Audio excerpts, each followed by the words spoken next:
कि चाहे नर्म मखमली बिस्तर हो या धरती पर लेटे हो, राजनीति के नए दुशाले चाहे भले लपेटे हो, भले स्वयं परिवारों के आप जीवन भर संघर्ष करो, लेकिन भूल नहीं जाना आप भारत माँ के बेटे हो।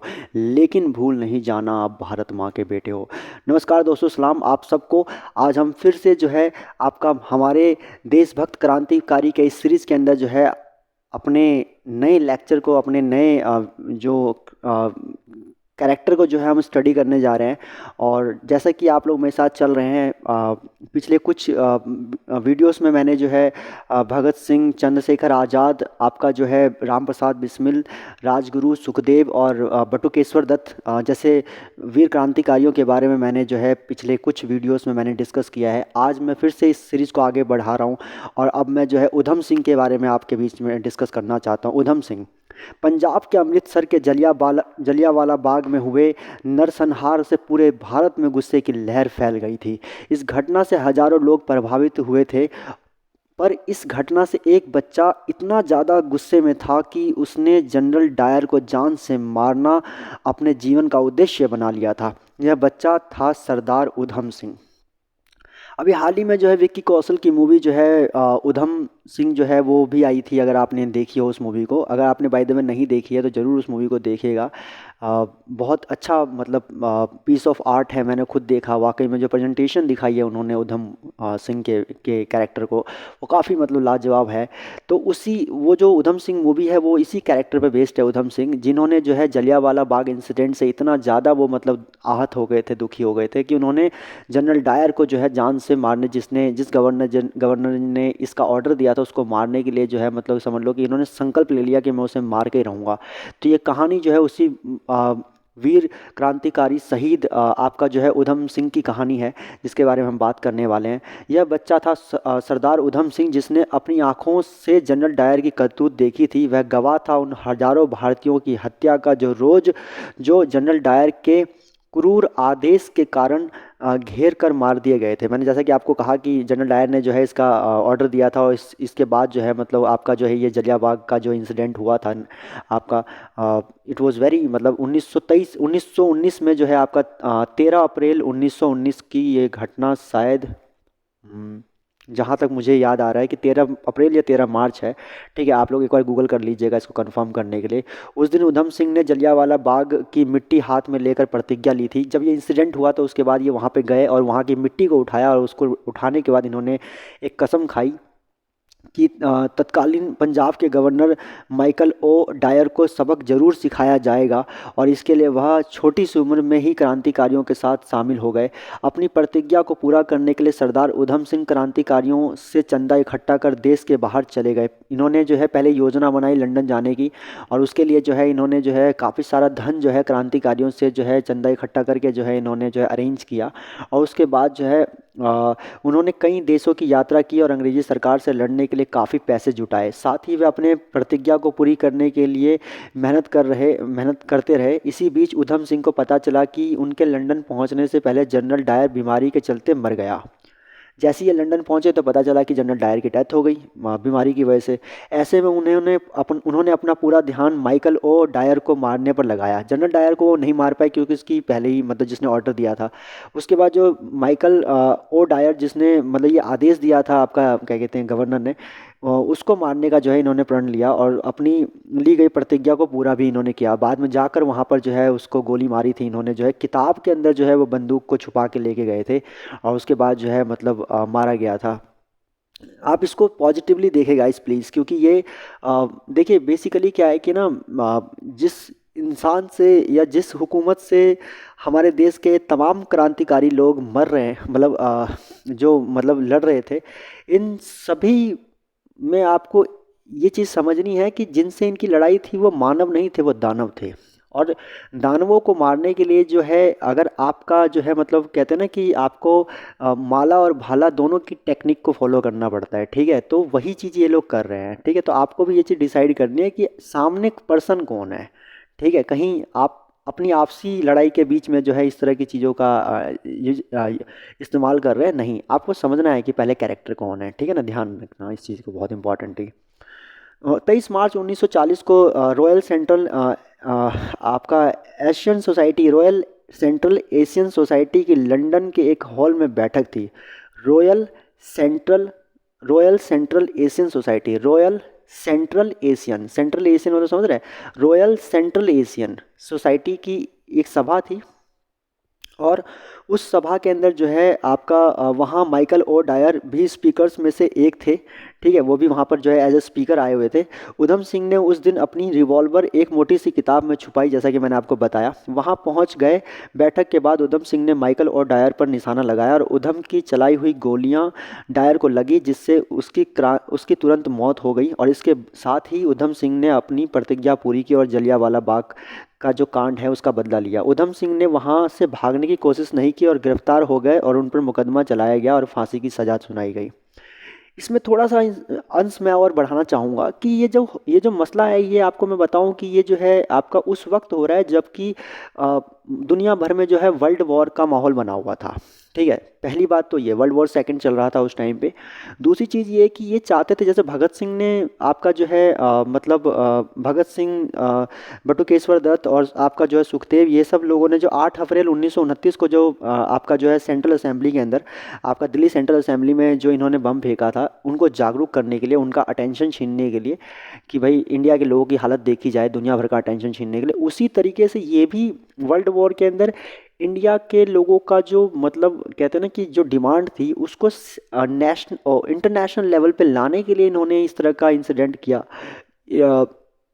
मतलब one of the aspect I will say, ये बदले की तो भावना थी ही थी, लेकिन साथ में एक एक ये भी माइंड में इंटेंशन थी कि किसी तरीके से जो है लंदन में जाकर, वो भी ब्रिटेन के मतलब गवर्नर को लंदन में जाकर वहाँ पे मारना। ठीक है ना, it was the plan because of the intention that they had, that they wanted to stretch the attention of the international media on India at that time. So that was also the intention behind, यही मैं आपको बताने की कोशिश कर रहा हूँ।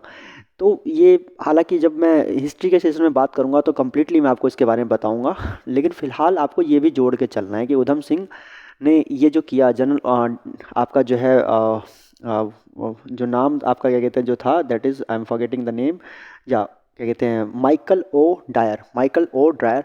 तो ये जो थे, इनको जो मारा गया था इसी की वजह से मारा गया था कि ये इंटरनेशनल मीडिया का अटेंशन छीनना चाहते थे। फिर उसके बाद अगले जो हमारे क्रांतिकारी हमारे बीच में है, उनका नाम है अशफाक उल्ला खान। अशफाक उल्ला खान, इनकी जो लाइन है वो मैं पढ़ना चाहूँगा आपके बीच में कि कस ली है कमर अब तो कुछ करके दिखाएंगे, आज़ाद ही हो लेंगे या सर ही कटा देंगे, हटने के नहीं पीछे, डटकर कभी जुल्मों से, तुम हाथ उठाओगे हम पैर बढ़ा देंगे। तो आप देख रहे हैं कि एक क्रांतिकारी स्टेटमेंट ये अपनी लाइन से दे रहे हैं अशफाक उल्ला खान। ठीक है, और वाकई में कैरेक्टर भी इतना ही क्रांतिकारी कैरेक्टर है। आई एम टेलिंग यू, अभी मैं इनके बारे में आपके पीछे पढ़ता हूँ कि देश की गुलामी की जंजीरों को तोड़ने के लिए हंसते हंसते फांसी का फंदा चूमने वाले अशफाक उल्ला खान जंग आज़ादी के महानायक थे। यकीनन अंग्रेज़ों ने उन्हें अपने पाले में मिलाने के लिए तरह तरह की चालें चली कि किसी तरीके से इनके बीच में, कहते हैं ना कि घर का भेदी, उसको ढूंढा जाए। और किस आधार पे, ये मतलब धर्म के आधार पे। क्योंकि देखिए वही वाली बात है, ये हमें आज के वर्तमान के समय में समझना पड़ेगा कि हम आज जो है कई बार इस तरह की सांप्रदायिक भावनाएं अपने मन में ले आते हैं कि वो इस धर्म का है या वो उस धर्म का है, लेकिन जब बात देश की आए ना तो सबको एक हो जाना चाहिए। मतलब मेरी ये सोच है। तो अशफाक उल्ला खान हो या चाहे राम प्रसाद बिस्मिल हो, ये सब समझते थे कि जब बात देश की आए तो हम सब एक हैं। ठीक है, हम देखो, नहीं तो आप देखोगे राम प्रसाद बिस्मिल, चंद्रशेखर आज़ाद वो हिंदू है, भगत सिंह सिख हैं, और आपका जो है अशफाक उल्ला खान जो है वो एक मुस्लिम थे। लेकिन जब देश की बात थी तो ये लोग सोच रहे थे, या इन्होंने माना, या इस बात को समझे कि हम सब मतलब हिंदू सिख मुसलमान ईसाई ये सब बाद में है, लेकिन पहले एक हिंदुस्तानी है, एक भारतीय है। तो इस फीलिंग का होना बहुत इम्पॉर्टेंट है मेरे हिसाब से। देखिए बहुत सारी चीज़ें हैं जो हमें देश में अलग करती हैं, जो कहते हैं ना कि जहाँ ये वो हिंदुस्तान है जहाँ पर चार कोस में पानी और वानी दोनों बदल जाते हैं। लेकिन अगर आपसे सवाल पूछा जाए कि ऐसी कौन सी चीज़ है जो हमें जोड़ता है, कौन सी ऐसी चीज़ है जो हमें मिलाता है, कौन सी ऐसी चीज़ है जो हमारे इस विविधता या अनेकता के देश में हमारे अंदर एकता कायम करता है, तो आपको उन सब चीज़ों के ऊपर ज़्यादा फोकस करना है जो हमारे अंदर यूनिटी क्रिएट करें, हमारे अंदर जो है एक तरह का, एक कहते हैं ना कि इंटीग्रिटी हमारे अंदर लेके आए हमारे देश के लिए। तो कह रहे हैं कि अंग्रेज़ों ने उन्हें अपने पाले में मिलाने के लिए तरह तरह की चालें चली, लेकिन वे सफल नहीं हो पाए। अंग्रेज़ों ने उन्हें तोड़ने की बहुत कोशिश की, परंतु वे सब अपने पर सह गए। देश पर और देश के लोगों पर आँच तक नहीं आने दी। ऐसे मजबूत इरादों वाले थे अशफाक उल्लाह खान।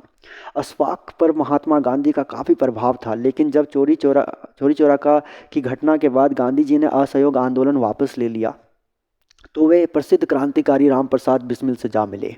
देखो, नॉन कॉपरेशन या असहयोग आंदोलन के अगर मैं बारे में आपको बताऊं, तो असहयोग आंदोलन से सबको उम्मीदें थी कि शायद मतलब ये मतलब जो है कि ताबूत पे आखिरी कील का काम करेगी ये। लेकिन ऐसा हो नहीं पाया, क्योंकि चोरी चोरा का इंसिडेंट जब 1922 में 5 फरवरी को हुआ, उसके बाद जो है कहीं ना कहीं गांधी जी को जो है बहुत मतलब लगा कि मैं एक अहिंसक आंदोलन चलाना चाहता था, लेकिन ये आंदोलन हिंसक हो चुका है। इसीलिए इन्होंने क्या किया कि इन्होंने जो है मतलब आंदोलन को वापस लेने की ठानी, ये सोची। हालांकि उसके बहुत सारे पहलू हैं जानने के, समझने के, लेकिन फ़िलहाल वहाँ के कुछ लोगों को लगा कि गांधी जी ने ये पूरे देश को कहते हैं ना कि जागृत करके और एंड में जो है मतलब कि इसको वापस ले लेना, I think this was not the good policy of Gandhi ji. इसकी वजह से जितने भी जो ये एक्सट्रीमिस्ट थे, या यूँ कह लीजिए कि जितने भी हमारे क्रांतिकारी भावनाओं वाले जो हमारे रिवॉल्यूशनरी एक्सट्रीमिस्ट थे, वो कहीं ना कहीं काफ़ी दुखी हुए और काफ़ी आहत हुए। ये मेन रीज़न था कि जिसकी वजह से इन लोगों ने इस तरह के रास्तों के ऊपर चलना जो है अब बेहतर समझा। वरना ये लोग गांधी जी के सपोर्ट में थे, सारे सब सम्मान करते थे एक दूसरे का। आज की डेट में ये चीज़ें हो सकती हैं कि कोई गांधी जी को गाली दे रहा है, कोई उल्टा बोल रहा है, या कुछ इस तरह की नेगेटिव बातें कर रहा है उनके बारे में, लेकिन उस वक्त के लोग, देखिए, मत मत क्या कहते हैं ना कि मतभेद चलता है, मतभेद हो सकता है, आपकी कुछ बात सही हो सकती है, कुछ मेरी ठीक हो सकता है हम दोनों आपस में बात करें, कुछ नई तीसरी बात जो और सही हो सकती है, ये सब चीज़ें चलती हैं। लेकिन मतभेद की जगह पे मन भेद नहीं होना चाहिए। ये जो मन भेद था, ये इनमें से किसी में नहीं था, सब में मतभेद हो सकता है। सुभाष चंद्र बोस की आइडियोलॉजी कुछ और हो सकती है, डॉक्टर बी आर अम्बेडकर की आइडियोलॉजी कुछ और हो सकती है, गांधी जी की आइडियोलॉजी कुछ और हो सकती है, जवाहरलाल नेहरू जी की आइडियोलॉजी कुछ और हो सकती है, सरदार वल्लभ भाई पटेल का कैरेक्टर कुछ और हो सकता है या उनकी आइडियोलॉजी कुछ और हो सकती है, डॉक्टर राजेंद्र प्रसाद कुछ और तरीके से चल सकते हैं, भगत सिंह अपना एक अलग परसेप्शन लेकर चल सकते हैं। लेकिन इन सब लोगों का एक दूसरे के प्रति सम्मान बहुत था। ये होती है सही मायने में एक डेमोक्रेसी, कि सामने वाले पे विरोध कर रहे हैं, लेकिन ऐसा नहीं है कि हम विरोध कर रहे हैं तो इसका मतलब ये हो गया कि भाई जो है आपका मतलब कि एक दूसरे के कट्टर दुश्मन हो गए। ये नहीं था भाई साहब, ये कभी नहीं रहा हिंदुस्तान के। आप पूरे इंडियन नेशनल मूवमेंट को अगर आप स्टडी करेंगे, I am telling you, this was not the phenomena anywhere, कहीं नहीं था। ठीक है ना, इस बात को हमें आपको समझना है। ठीक है, उसके बाद क्या था, उसके बाद मैं अगर आपको बोलूँ कि जो है अशफाक उल्लाह, तो अशफाक महात्मा गांधी के बहुत प्रभाव में थे जैसा कि मैंने कहा, लेकिन बाद में नॉन कॉपरेशन को वापस लेने के बाद उन्होंने राम प्रसाद बिस्मिल के साथ हाथ मिलाया और इन्होंने कहा कि अब शायद हमें उसी तरीके से चलना होगा जिस तरीके से हम नहीं चलना चाहते थे बेसिकली।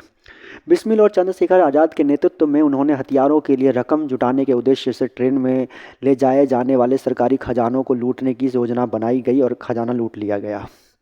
दरअसल वह खजाना भी अंग्रेज़ों ने भारतीयों से ही लूटा था। इस घटना से ब्रिटानिया हुकूमत तिलमिला उठी और जगह जगह छापे मारकर इन सबको ढूंढने लगी। एक एक कर काकोरी कांड में शामिल सभी क्रांतिकारी पकड़े गए, लेकिन चंद्रशेखर आज़ाद और अशफाक उल्लाह खान हाथ नहीं आए। तो जैसा कि काकोरी कांड के बारे में बता ही चुका हूँ कि आपका जो है ये अप्रैल 1925 की शायद घटना थी काकोरी की। नहीं सॉरी, 9 अगस्त 1925 की घटना थी, सॉरी 9 अगस्त 1925 की जो ये घटना थी काकोरी कांड। इस काकोरी कांड के अंदर जो है सब हाथ में आ गए, लगभग राम प्रसाद बिस्मिल और 40 लोग और इसके अंदर जो है गिरफ्तार होंगे, लेकिन अशफाक उल्लाह खान और जो है चंद्रशेखर आज़ाद ये दोनों बचने में कामयाब हो गए, निकल के चले गए। उसके बाद क्या हुआ कि आपका जो है उसके बाद काकोरी कांड के बाद जब उसके बाद क्या कहते हैं उनके बाद उनके किसी धोखेबाज मित्र ने अंग्रेजों द्वारा घोषित इनाम के लालच में आकर पुलिस को सूचना दे दी और दोस्त की गद्दारी से अशफाक पकड़े गए। ये बात, ये आप देखेंगे कि हिंदुस्तान जब जब हारा है ना, जब जब हारा है, और हिंदुस्तानी भी जब जब हारा है ना, कारण मैं आपको बताऊं कि ये घर का भेद ही हुआ है। ठीक है, ये बहुत इंपॉर्टेंट चीज़ है that we need to understand that I don't know why people have these ideologies. Sometimes I feel like कि यार मतलब ठीक है, सब चीज़ों में एक दूसरे के साथ जो है थोड़ी बहुत चालाकियाँ चतुराई चलती है, देश के मामले में भी यार तुम लोग मतलब सच में मतलब ये क्या ही बोलूँ मैं। चलो आगे बढ़ते हैं। तो काकोरी कांड के बाद जब अशफाक को गिरफ्तार कर लिया गया तो अंग्रेज़ों ने उन्हें सरकारी गवाह बनाने की कोशिश की और कहा कि यदि हिंदुस्तान आज़ाद हो भी गया तो उस पर हिंदुओं का राज होगा, मुसलमानों को कुछ नहीं मिलेगा। देख रहे हैं आप, इस मैंने यही बात की थी ना कि ये हिंदू मुस्लिम को लेकर ये भी, क्योंकि इनकी आइडियोलॉजी थी कम्युनलिज्म को स्टार्ट करने वाले, कम्युनलिज्म के फादर ही यही लोग हैं। जैसे मॉर्ले मिंटो के अंदर मॉर्ले को मिंटो को कहा जाता है that he was the father of the communal award in reward in India, और award rather than you can say. तो ये स्टार्ट करने वाले ही ब्रिटिश के लोग थे, क्योंकि जब जब नेशनलिज्म पीक पे चलता है तो कम्युनलिज्म जो है उसके अंदर एक फैक्टर इंट्रोड्यूस होता ही होता है। नेशनलिज्म को तोड़ने का जो तरीका है, नेशनलिज्म का मतलब क्या है, सबका एक आना, और सब अगर एक हो गए तो भाई साहब देश ताकतवर हो जाएगा या लोग ताकतवर हो जाएंगे, फिर तो हम हार जाएंगे। तो कैसे इनको तोड़े, तो इसीलिए कम्युनलिज्म जो है इसका दाव खेला जाता है कि धर्म के आधार पे इनको अलग करो, जातियों के आधार पे, कास्टिज्म भी होता है, बट सबसे इंपॉर्टेंट फैक्टर होता है कम्युनलिज्म। और कम्युनलिज्म में सबसे ज़्यादा चपेट में बार बार जो बहकावे में या चपेट में जो आए हैं वो कौन आए, मुसलमान आए, क्योंकि मुसलमान संख्या में हमेशा कम रहे हिंदुस्तान के अंदर, और इसी वजह से जो है अंग्रेज़ों ने उनको जो है एज ए विक्टिम रिप्रेजेंट किया हिंदुओं के आगे कि ये लोग संख्या में कम हैं, हिंदू इन्हें दबाएंगे, हिंदू इनको कुचलेंगे, हिंदुओं का ही सब कुछ होगा, आपको कुछ नहीं मिलेगा। इस तरह की आइडियोलॉजीज उनके दिमाग में सेट की गई। बहुत से लोग जो कमज़ोर मानसिकता के थे वो लोग इस बात को मान गए, और इस बात को मानने के बाद उन्होंने अपने ही लोगों के खिलाफ, अपने ही लोगों के साथ जिनके साथ इन्होंने जो है यहाँ के मतलब समझ लो कि यहाँ की मिट्टी से लेकर आसमान तक, मतलब धरती से लेकर आसमान तक, ठीक है, और बारिश से लेकर तूफान तक, सब कुछ जो जिसका सामना इन्होंने किया या जिसके साथ रहे ये लोग, इसके ही बगावत पे उतर आए। तो यही चीज़ आपको यहाँ पे भी नज़र आएगी कि आप देखेंगे कि यहाँ पर अशफाक उल्ला खान पे भी ये लोग जो हैं इसी तरह का ट्रीटमेंट कर रहे हैं। लेकिन उसके जवाब में अशफाक उल्ला खान ने कहा कि फूट डालकर शासन करने की अंग्रेज़ों की चाल उन पर कोई असर नहीं कर पाएगी, ठीक है, और हिंदुस्तान आज़ाद होकर ही रहेगा, आप देखना। अशफाक ने अंग्रेज़ों से कहा था, तुम लोग हिंदू मुसलमानों में फूट डालकर आज़ादी की लड़ाई को नहीं दबा सकते।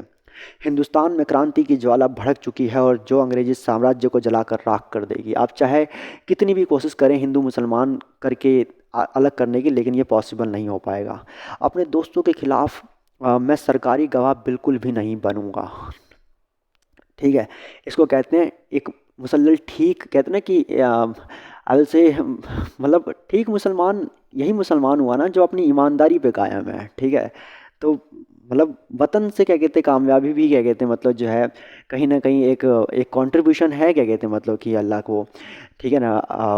पैगंबर मोहम्मद से लेकर आपका कहूँ कि क्या कहते हैं हज़रत अब्राहम से लेकर पैगंबर मोहम्मद तक, और उसके बाद भी जितने लोग आए उन सब लोगों ने जो है, ऐसा नहीं है कि इन लोगों ने हमेशा, ठीक है, God is a very important factor in the life of the people of Islam Muslims, but I will say कि उन्होंने कंट्री को भी वही तवज्जो दी, ठीक है। पैगंबर मोहम्मद तक ने इस बात को लेकर जिक्र किया। हज़रत अब्राहम भी जो है शुरुआती दिनों में जो है मक्का से लेकर मदीना और उसके आसपास के इलाकों में जो है समाज को एक करने का ही काम कर रहे थे। तो लगभग ये आइडियोलॉजी हमेशा रही है, लेकिन कुछ चंद मुसलमान जो इस बात को नहीं समझ पाते हैं, ठीक है, और कहीं ना कहीं वो बहकावे में गलत रास्ते पर निकल जाते हैं। आई थिंक ये बहुत ही बड़ा इंस्टेंस और बहुत बड़ा एग्जाम्पल है आपके सामने अशफाक उल्ला खान को समझना कि इतने मतलब इतने लालच और इस तरह की मतलब कि मतलब जीवन तक को जो है उनके मतलब कि छोड़ देने का, क्या कहते हैं मतलब उनको किसी तरह की कोई सज़ा नहीं होगी, किसी तरह का कोई उनके साथ जो है मतलब गलत व्यवहार नहीं होगा, ठीक है, उनको कभी भी अंग्रेजी सरकार जो है परेशान नहीं करेगा, इस तरह का लालच देने के बावजूद भी जो है उनको जो है झुका नहीं पाई।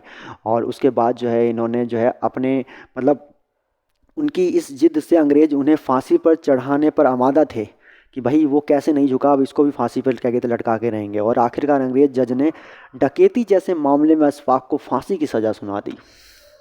राम प्रसाद बिस्मिल के साथ भी यही हुआ, और अशफाक उल्ला खान को डकैती ऐसे मामले देखो, मर्डर मतलब कहते हैं ना कि दुनिया के तमाम विज्ञान एक साथ मिलकर भी आ जाए ना तो किसी इंसान को जीवन नहीं दे सकते, तो कानून के पास ये अधिकार कैसे है कि वो किसी का जीवन छीन ले।